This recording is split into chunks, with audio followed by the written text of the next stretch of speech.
And ultimately, at the end of the day, there's two things that I learned. One is your customer is what keeps you in business, but what makes it happen is your people. And if you treat your people in the right way, they will make your business a success.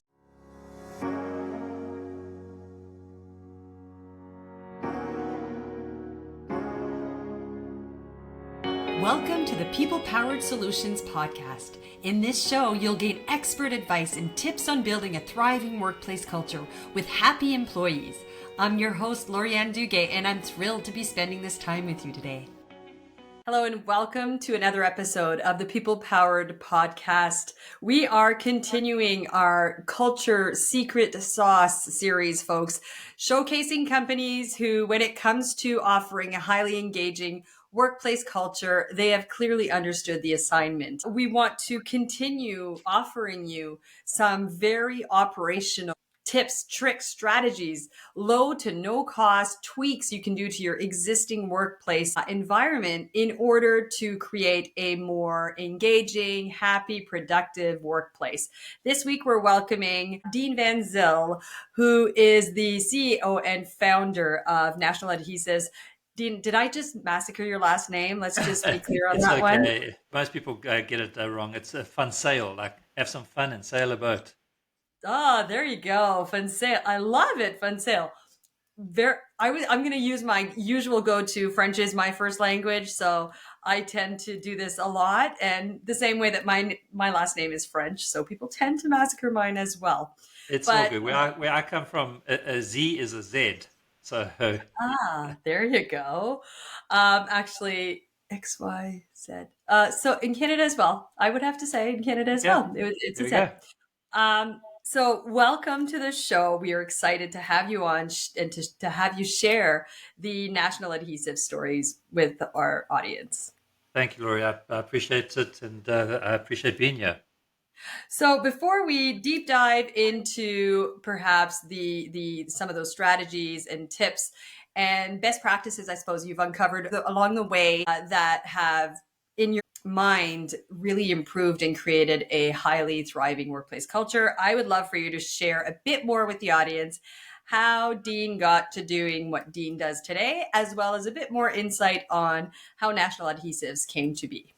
Sure. Yeah, absolutely. So, I think by default, when I was younger, got out of school and that, I think I got fired from my first three jobs within the first year and wasn't a very good employee and kind of got into entrepreneurship by accident. But after the bug bit, that was it. I've had several businesses over the years, all of them based in Africa. National Adhesive is the first one here in the US.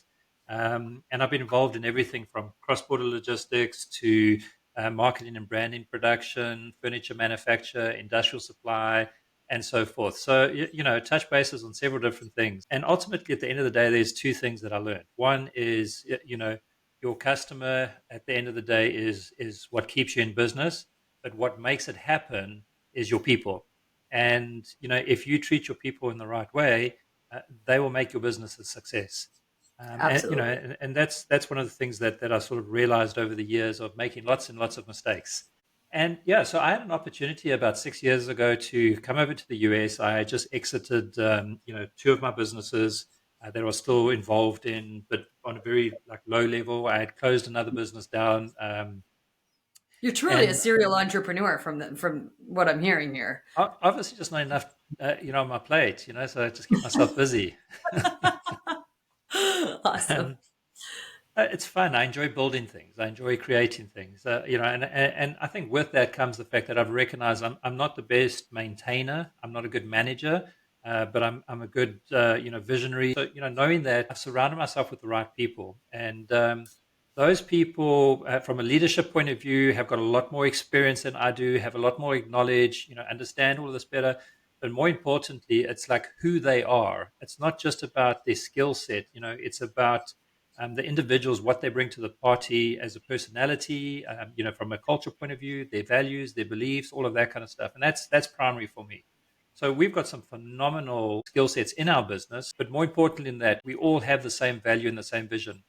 So I'll take a few steps back and tell you how we got here. But before I do that, several weeks ago, we had an executive meeting. We've been running this business now for about 5 years. And it's our first in-person executive meeting that we've had as a group in 5 years. In five Um, years. in 5 years. And it's, it was phenomenal. I mean, COVID played right into what we had set up prior to COVID as being 100% remote. So everything we've achieved as a 100% remote business with people from different countries working with us.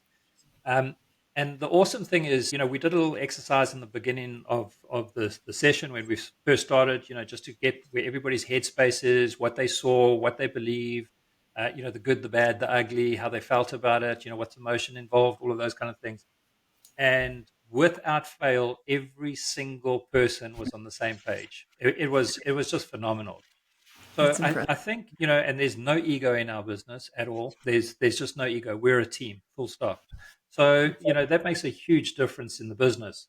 So how we got here is 6 years ago, looking for an opportunity, came over, had a look at, what I wanted to do, what I wanted to get into. Was it a franchise? Was it, consulting, joining another business, starting something, all those kind of things. And I spent about 6 months. I think I did the trip between Africa and I'm originally from Swaziland, known as the Kingdom of Eswatini, tiny little landlocked country squashed between South Africa and Mozambique. There's about just over 1 million people in the entire country. I think second highest, most unemployed, highest HIV. So very poor, poor country, but just awesome people. Absolutely awesome. It's home, and I love the culture there. Very diverse, and I think that's had a huge impact on me as a person, just in terms of how you treat people. Yeah. So did the trip about 6 to 8 times over the 6 month period. I don't even recall now. And one day I was walking down the paint aisle of Home Depot, and man, I was looking for, I couldn't even remember, adhesive or sealant or something like that. It was just crazy. I don't know what the products were. I didn't know what they did. It was confusing. It was noisy. It was boring. It was stale. And, I think a little bit of ignorance, a little bit of arrogance. I was like, I can do this better. And I had been selling a product in South Africa and Swaziland, and I've got a very good relationship with a company called Glue Devil, National Adhesive Distributors in South Africa. Started by really good friends of mine, the twins that run the business now. They built the business from scratch, and it's become a very, very successful business. I think about 16 different countries in Africa and expanding. So we looked at bringing the product over here, the brand, the Blue Devil brand. We pivoted pretty quickly, though. There's a company here called Red Devil. They contested the trademark, and which is fine. It's business. So we literally just changed the brand from Glue Devil to Glue Angel. Took the horns off, put a halo on, and made it blue instead of red. And that was the There was start. no, yeah, so no more conflict there. There we go. So, finding solutions. There's always a solution. You just gotta look for it. So that's kind of how the business started. But what I did was, when I was looking for these business opportunities, I had some key criterias. One of them was, I've been in production facilities before, and I hate being tied down. So one of the important things was, I want to be able to run this business from anywhere in the world. So that was the starting point. The second thing is, I wanted a business that was scalable, but on a big scale, not just a little bit. I wanted to go into an industry that, had high barrier to entry, difficult to get into. And then the next thing is, I wanted to work with big brands. So those were some of the criteria, and we ticked all of those boxes. So started the business 100% remote, and have been right up until this day. So it Which hasn't is changed. impressive. And from day one of the first people that I brought on was my COO, David. We have an incredible VR relationship. He's the integrator, I'm the visionary, and it really makes a huge difference. I've got all the big ideas up in the sky in that, and he keeps me grounded. So it's a perfect relationship. He's the yin to Um, your yang. there we go. Exactly. And he ironically, he is the closest person. He was in Texas at the time, but moved back here to Virginia, where I am. And he's less than an hour away from me. And every Friday morning, we meet. We have breakfast. We talk about what's going on in the company. I talk about my side of things. So we're completely in alignment. And he holds me accountable, which I appreciate. Nobody ever wants to hear anything negative about what you're doing, but man, it's the best growth that you can get. It's just like listening to the criticism, understanding why it's coming, what's behind it, all of those kind of things. So that's how we kind of started. From day one, we then lay down the criteria of the type of company we want to be. We only want to have A players in our business. And we have let people go in the past, not because there was anything major wrong in terms of what they were doing or who they are and all that kind of stuff. It just wasn't a culture fit. and I'm not going to expect a certain sort of level of work out of 90% of my employees and then let 10%, not meet the same criteria. It's got to be consistent across the board. So Mm-hmm. unfortunately, we've had to let people go because, like I said to you earlier when we were chatting, have not only the right people on the bus, but the right people in the right seats. We can teach skills. Most of the people in our company don't even come from this industry. They come from different industries, which brings a huge, unique sort of exposure of new ideas. I'm gonna have you pause there because that is a huge, huge, huge insight for the audience. Is you know what? At the end of the day, technical skills can be taught. The hardest skills to acquire in the talent acquisition market is soft skills because those are a difficult one to teach and to transmit. So definitely, definitely important to hire for suitability Yeah, rather than for suitability and fit. I would add with that culture piece, right? And that the rest can be developed with a really great absolutely. training, a really great learning and development program. You can have all that other stuff developed. So interesting that you actually bring in people who are not even from the industry. It's not about the skill set, the technical skill set. It's really Yeah, about that fit. And yeah. do we have a seat available that they could in fact occupy and excel in?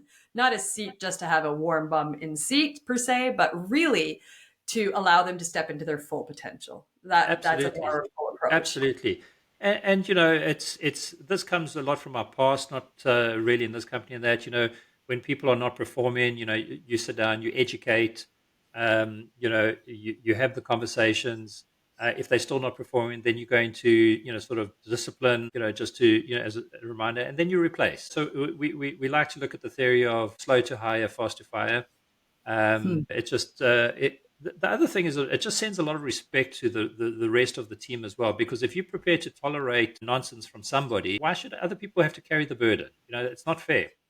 And it transmits a message as well. It's almost a message Exactly. of disrespect, right? To tolerate, and I repeat this over and over in all the content I put out there, is tolerating a low performer, tolerating someone who is bringing some unacceptable behavior to the workplace transmits a message to all those high performers. Be very aware of that because Yeah. as much as you might be, shying away from maybe the complexity of having to figure out how to let them go or how to address the behavior issue, and you'd rather just kind of sweep it under the carpet, understand that that's having an impact on the remainder of Yeah, that team. absolutely. And again, grateful for my COO. Is very direct, to the point, nicest guy ever. But it's just like business is business, and let's just deal with this, and let's get. It doesn't have to be personal or emotional or any of that kind of stuff. That it's supportive, and that's how we do it. Like I was saying, when we hire people, we share this vivid vision with everybody, and the vivid vision is basically written 3 years in the future, but looking back. And it's not Mhm. about goals. It's not about how much money we've made or where we are. It's where we're placed in the market, how we run our business, who we are, who we're working with. What is the clientele? The type of environment. Et cetera, et cetera. And all of that basically sets the stage immediately. And what it does is it allows us to basically give an insight of the culture of the company to the prospective person.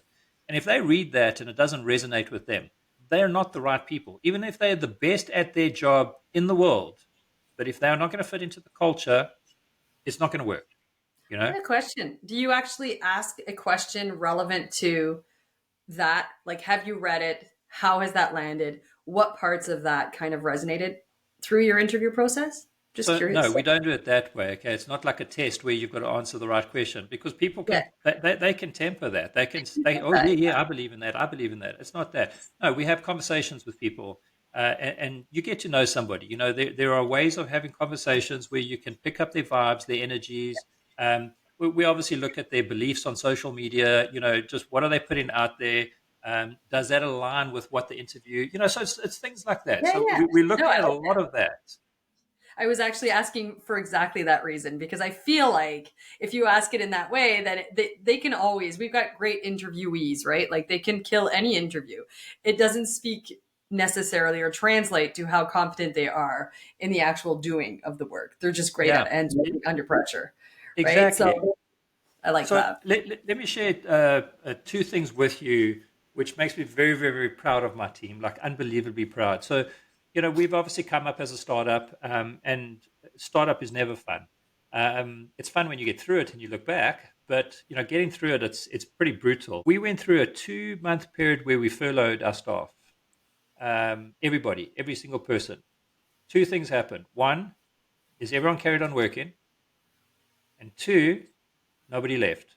Every single one of those people that were furloughed back when it happened are still with us, and I'm Mm. just humbled by that. I mean, that's just it's totally incredible, and I feel privileged. I think congratulations. There's reason to be proud of that, absolutely. But I think it also speaks volumes of the culture you've created, because as much as people say that people will leave for more money, I always have to reframe that with people will, if unhappy at work, people will leave for more money, absolutely, but they will also leave for less if unhappy. So 100%. if you can keep them happy at work, then more money will not make or break it. Yeah, You yeah. are That's a perfect testament. You took away all money you So, furloughed. well, They yeah, kept exactly, working and they and didn't stayed. leave. Like So, point. yeah, some of the things that we've done in our company as well, and we have unlimited leave. You can take leave whenever you want. We have no working hours. You can work when you want. This is not kindergarten. We're not going to treat you like a child. We're going to treat you like an adult. If you can't be an adult, then you don't deserve to be here. But an adult takes accountability for what they're doing. They take ownership for the work that they're doing and take responsibility for it. So, if we've got a task, everything's task orientated. When will you have this done? You tell me. Oh, I'll have it done by Tuesday. All right. The onus is on you to have it done by Tuesday, or come to me or one of the other leaders and say, listen, I can't do it because of this reason, or I need help, or whatever the case is, and get it done. So that's how simple we keep it. And I think that freedom and flexibility brings something to part. I mean, I've read a lot about people are coming back to come back to the office. This isn't happening, that's not happening. Mandated back into to the Yeah, offices. and listen, I think companies that were established like that previously, I can understand it must be difficult, but we started like this, and we've always been like this. We have never mandated and have never asked for it and have never said it has to be done. Every single meeting we are on, every single person has their camera on and they're engaged, and people are supportive. You'll hear about things happening in the background. This person helped that person. This person helped that. It's not even their department or whatever the case is. The collaboration within the team, and we've got people. I've got international people working with us. Different time zones, and it's just phenomenal to see the working environment of how everybody works. And the water cooler talk that happens. Everyone gets in, they take their 5 minutes or whatever. Everyone just, BS's a little bit, has a little chat and all that kind of stuff, and then gets down to business. Yeah. We don't waste time on these calls. Our time is valuable. But again, there's a lot of flexibility, and we have brought new products to market. We are buying products from several different countries around the world. Amazing. We've got a variety of brands. We work with some huge retailers. There's a lot that we've managed to achieve, and it's not because we're the best at what we do. It's not because we've got great brand names. I mean, three of the brand names are ours that we created from scratch. And one is a licensed brand with a Fortune 100 company. It's not because any of that. It's because of the people. That's the bottom line. They're the ones Mm. that have made this happen. Unlimited time off. That's one I want us to talk about, because you're not the first to bring it. I had a former guest also talk about it. And again, it speaks to this notion of flexibility, trust, accountability, and commitment, right? You trust them to do the right thing. You trust them to make the right choices. And you also trust them that if they're taking time off, it's because they need it in some way, shape, or form. You trust them to do the work that they were hired to do. I'm assuming you also focus on outcomes more than actually watching how many minutes they spend in front of their computer. Not So interested. If you can do your job in 2 hours, and trust me, our guys are stretched. They work. We have to force people. What we actually did 2 years ago is we made an executive decision to close the company on Thanksgiving, and the Christmas to New Year period. We physically closed and everybody goes because people weren't taking time off. They weren't resetting. They weren't rebooting. They were just constantly, I'd phone somebody and I'm like, hey, do you have a minute? He's like, sure, hold on a second. And I'm like, where are you? Oh, we're at the beach. I'm like, no, well, you don't have to take the call. Like, no, it's fine. It's good. So, we just realized people weren't actually switching off. So we made the decision to do that. Um, and it's just the commitment everybody has to this. Absolutely. Here in Canada, they've actually mandated a right to disconnect policy to Wow. reinforce this notion that, and companies have to have a right to disconnect policy that reinforces the notion that we respect you having a life outside of work and we support you in having just that. That's But not awesome. just to have it in the books, it's to actually have it happen. So let's talk about this unlimited time off. How has that actually? Do you end up with a scheduling nightmare? Do you end up with what are some of the challenges that you've encountered since implementing it? To add to that, or just to start to that, one of the things we've got a no meetings Friday. So on Fridays, there's no internal meetings. You're more than welcome to have meetings externally with suppliers or customers or whatever. That's great. But inside, nobody meets. So in theory, you can have a 4-day work week if you wanted to. It also gives you an opportunity to catch up on your work. So you go into the weekend like, all right, I'm done, I'm finished. Yeah, I start Mhm. Monday, great. So that's like one of the starting points.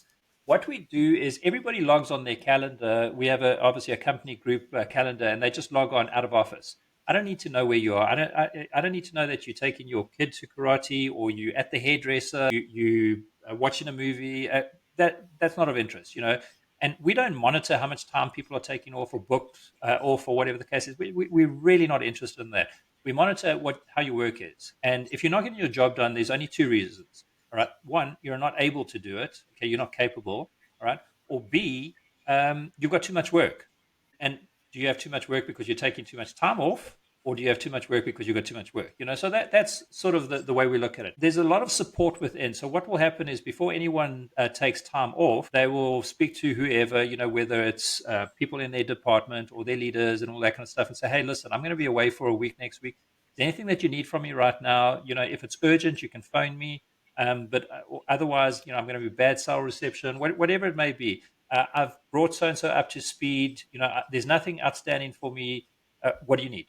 And then we'll have that discussion. So if there's something that needs to be handed over to somebody else, there'll be a handover, and So we'll there's be done. always a backup plan of sorts. They have kind of that partner that this is you're going to be my I'm away. This is the new Lori while I'm away. That's If it. there's anything urgent, but honestly, let's be respectful. Lori, say it's George because I'm just going to go with that name. George has an existing workload, so only in the event that there's an urgency, you need an answer pronto. They've been briefed and they can step in. Absolutely. And also, I like the notion of checking in to say, I'm going to be gone soon for Yeah. a certain period of time. Does anyone need anything from me before I leave? Yeah, absolutely. We have regular scheduled meetings. I'm also not a big believer in meetings to have meetings about meetings, to have more meetings and that. So, for example, on Monday we have a SIOP meeting, which basically goes through, sort of sales, inventory operations, etc. And it's very point form. This is where we are. This is the action items. But that brings everybody up to speed on Monday. And then there's separate marketing and sales meetings, operation meetings. Everybody's got their little scheduled stuff that happens every week in that, but it's scattered and it's not a crazy amount of meetings. So there's the leadership will be on a lot of these different meetings. So we meet as an executive team as well, and we'll like, okay, what's going on in your lives and that. So everybody's always aware of what's going on. They may not know the details, and if we have something like a point that comes up that needs to be discussed, we'll either pencil it to the end of the meeting if there's time, or we'll set up another call specifically for that item and For that. that, yeah. So you're not So spending the whole meeting talking about something that doesn't resonate with everyone in the room. Yeah. yeah, yeah, and the onus is on people on calls and that, and this happens in our business. People will come on a call and that they have their 5 minutes of whatever they need to be involved in, and then they'll be like, they're not participating, they're not contributing, they don't need to be there, and they're like, does anyone need anything else? No, okay, and then they'll jump off because then they're wasting their time. All right, and I don't want to waste anyone's time. So it's not an insult to say, hey guys, sorry, I've got to shoot or whatever the case is, if you're not needed. Obviously, if you need it, it's a different conversation. One of the things I want to mention is the importance of kind of setting the stage for those updates. I've worked with clients where I attend their meetings with them, and some people take it kind of their stage to prove that they're doing the work. by going into this very, very detailed description of what they've been working on. So in those instances, I often recommend, just set the stage. Let people know we want you sharing updates that you feel your colleagues need to be aware of because it may impact some of the work that they're working on. Also want you to just bring the details to the table of what you need from your colleagues in order for you to continue progressing in your work. That's really Yeah. all we need to know about. Don't need to get into the logistics of, well, this one file, I've done this, that, the other thing, this, that, the other thing. It almost becomes kind of I'm just trying to prove that I'm really working, right? So really to preface it that the intent of these meetings is not to prove who's doing what. It's Yeah. to brief people on the information that might impact the work they're doing. Again, that also fosters the interconnectedness between their work. It helps them understand that they're not working in silos. It breaks down those Yeah. silos, right? No, But then also, exactly. what do you need from one another? Like, hey, George, because he's my go-to guy apparently in this conversation. Um, I know you've been working on this, that, and the other thing. Would it be possible to share which element of that you think might be relevant to this project that I'm working on and that I would need to be aware of? There you go. Tells you Yeah. exactly what I need from you in that moment. Or maybe I've got a challenge that I want to, guys, I've been struggling with this. I really don't know where to even start. Any ideas where you might want to, and use them more as a mastermind Yeah. Yeah. exercise as opposed to it being just about proving what you've been working on. Yeah, and also, we rely a lot on technology. I mean, we use, project management tools. We use CRMs. We've got a phenomenal ERP and that. So, and everything's integrated, and we keep it simple. We don't complicate things. We keep things simple as possible. We have this thing in our company. We ask one question, whether it's about the product, the consumer, the supplier, internal. It's just like, how do we make this easier? That's what it's always about. I'll give you an example. Marketing. All right. There are three key marketing meetings that are fixed and happen every single week on different days. The one is between the sales and the marketing lead, and I join on that sometimes. And that's just the two leaders just talking about what's going on their side from a high level point of view. Then there's a secondary meeting, which is basically marketing and sales as a group, okay, talking about we got an event coming up, or we got this that we're working on at high level. And then marketing has a separate meeting, which is a detailed meeting. It's like we focused on this product today in terms of the new look and feel or whatever the case is, and we're discussing that. So very different meetings for very different reasons, and we don't muddle it. And because of that, it's a lot more effective. We may be in the sales and the marketing meeting, and the sales guy says, I've got this presentation I need to do. I need some help with this design. And the guy that works on it says, okay, cool. Have you got time at 2 o'clock to meet? Yeah, absolutely. And then they'll meet. So nobody else needs to be part of that. So Yeah, it's nobody needs to understand all of the logistics of what should go down in a separate meeting. Absolutely. exactly. And I think what that does is, from a personnel point of view, is you're not flooding them with stuff that they don't need to be part of. You're making them more effective. Their time is utilized better, which means they get more time back for themselves as well. When we do engagement surveys with clients, and we do it as that third objective, people tend to be a lot more honest when it's a third objective party coming in and leading that exercise, right? One of the two things that we hear the most is we have too many meetings. We have too many meetings. If you're hearing that, it's because a second issue is at play that also comes out, is that meetings are unstructured and are a waste of time, and I like to avoid them. Why? Because they don't feel that they're valuable. Yeah. You need to convey value and only structure that meeting in a way that's providing value to everyone in attendance. If it's a nice to know type meeting, be very transparent in that when you're putting it out. Don't feel obligated. Have optional. Put it as optional attendees, right? I have a client who's a very global, large scale client who they acquired my original client. My original client gets so frustrated because they say, we get to meetings with this new company that we are now. There's 50 people in the meeting. 50. How When many this are is the company that participating, and how many are there just to listen? they said it's a bunch of talking heads. It's not even a dialogue. And nobody actually, we're there and we don't even understand what's going on. We've not been provided the context we need to be really a contributing member of that meeting, have anything to say. But also, the general feeling is if you're part of like under a certain rank, you're not to speak at meetings. Yeah, It is yeah. What's your unbelievable. Like involvement, your level of involvement in terms of it that? is Are you listening to be Are you listening to understand what is coming, what's the strategy, what's been done? Are you Yeah. listening? Or are you part of the key core group that is making the decisions and having the discussion? If you've got something to add to that, add it afterwards. Add it on to the relevant person in that, because otherwise everybody's going to have something to add. That, yes, that. But what they're saying is it's actually the culture kind of frowns upon. If you're not of a certain level within the organization, you are not to be speaking at meetings. That is like, so why even have to be there? That's my theory. Exactly. If I'm not given the opportunity to contribute or to speak, put it out in an email or a memo. Give me the Yeah, Cliff Notes version afterwards, right? So really being intentional and purposeful on how you structure your meetings and ensuring that your meetings are providing value to everyone there.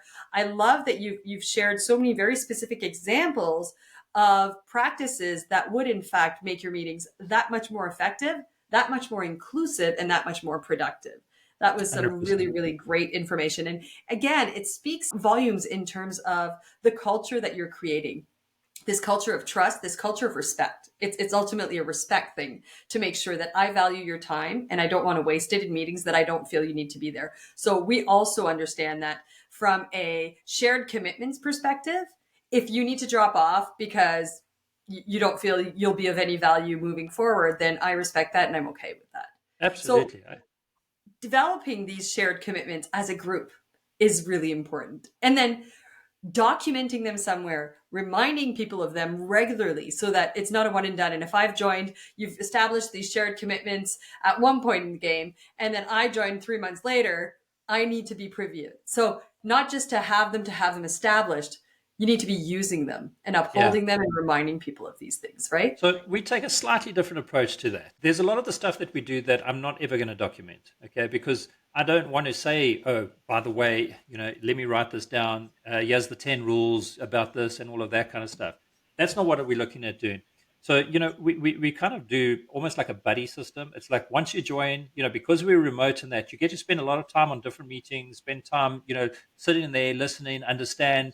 And so you start picking up the culture pretty quick. You see, oh, that person, didn't need to be on the meeting anymore and they left. Okay, cool. I see that. Oh, everybody's got their cameras on. Okay, cool. I see that. So what we do is it's important for the leadership. And if I see something or one of the leaders sees something that we want to change or address, we'll discuss it. We'll talk about it. And then we'll say, okay, how are we going to address it? How do we change this? What do we need to do? And again, it doesn't have to be this formal structure in that. It could be just be a conversation, or we could just start setting the tone for something, and we could approach it different and say, "Hey, by the way, I know we did this, but we want to try this. All right, let's start doing that and see how it goes on that, and then get some feedback. Okay, what do you guys think of this new structure? Is it working? How does it work for you? Because it might be great for me, but it's not working good for them. So we try to get as much feedback as possible. I recognize, obviously, in my role as leading this company, and that there's a lot of feedback that I don't get directly. Um, you know, I think we have a pretty open door policy. We as transparent as we can be. We value feedback and that, but a lot of that comes from different sort of directions. So it might be one person who says something to a group or their leader, whatever the case. That leader comes and says, "Hey, listen, I've got a bit of a concern over here. It seems like this is happening. How do we fix this? How do we work with this?"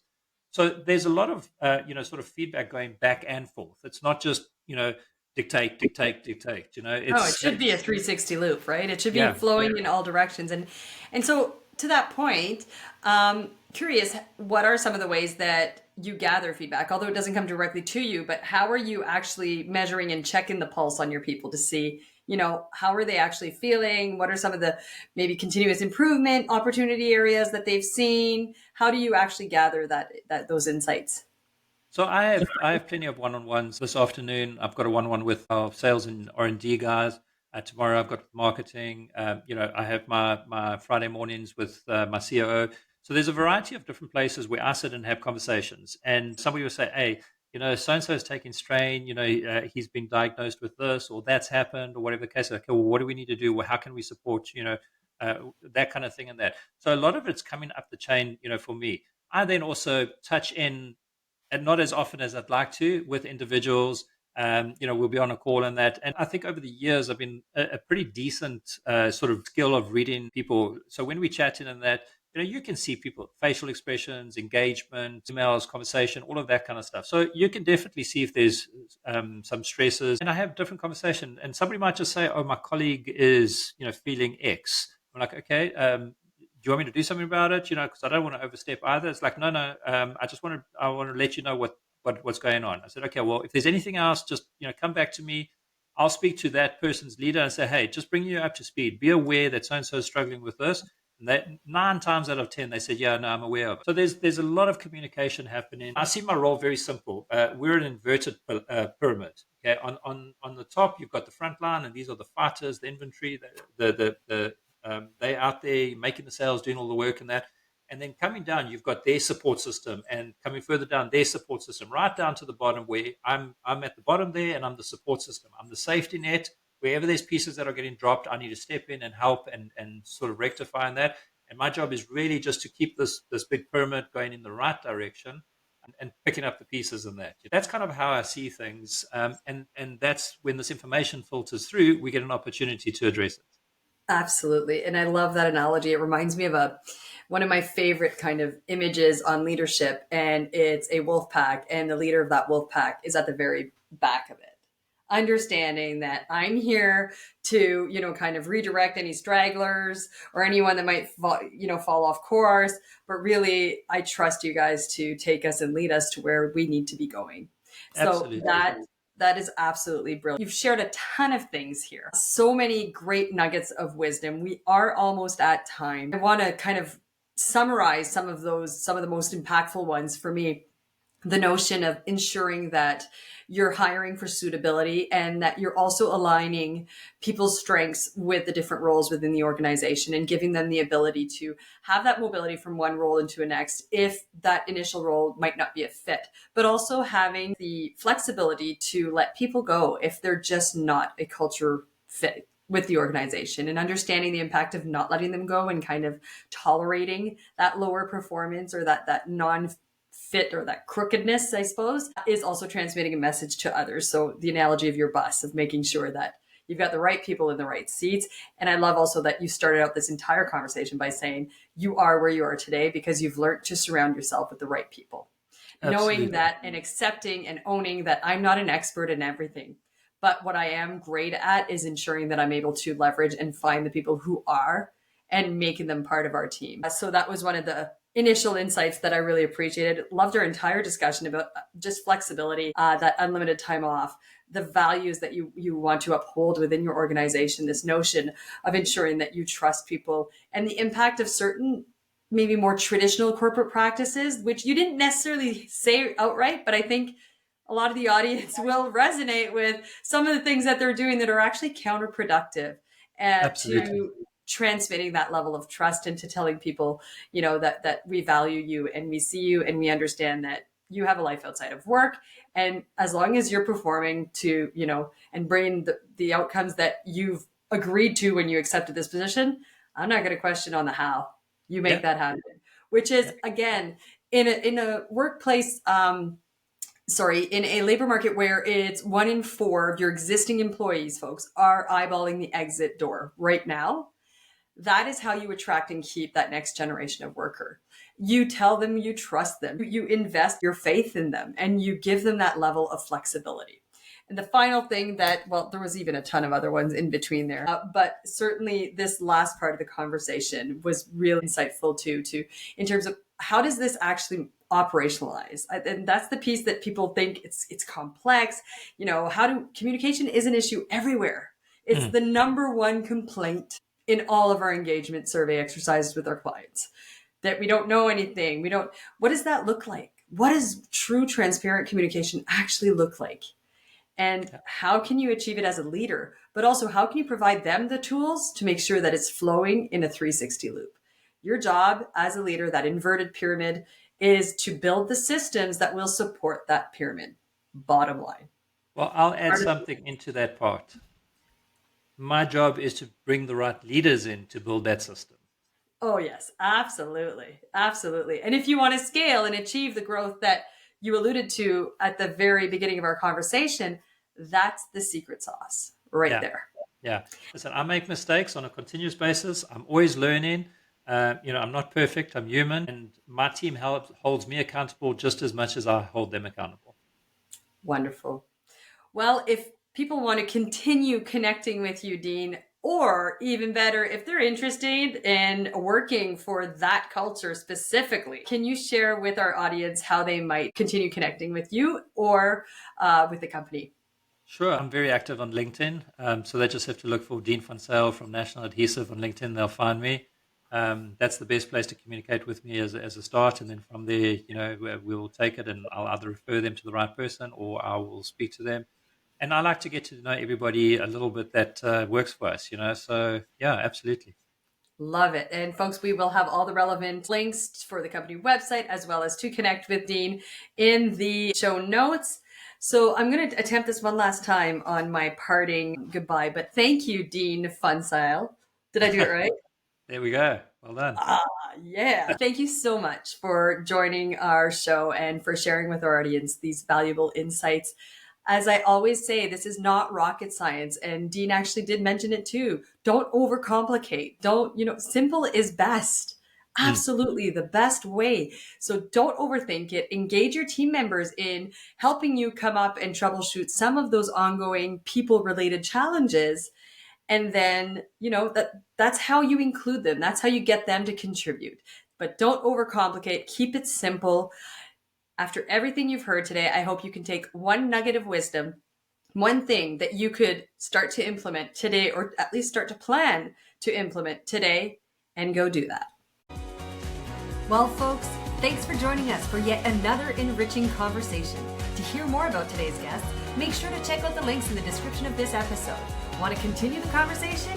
Then head on over to our social media platforms, all of which are also linked in the description, to keep it going. Finally, don't forget to subscribe to make sure you don't miss another valuable episode.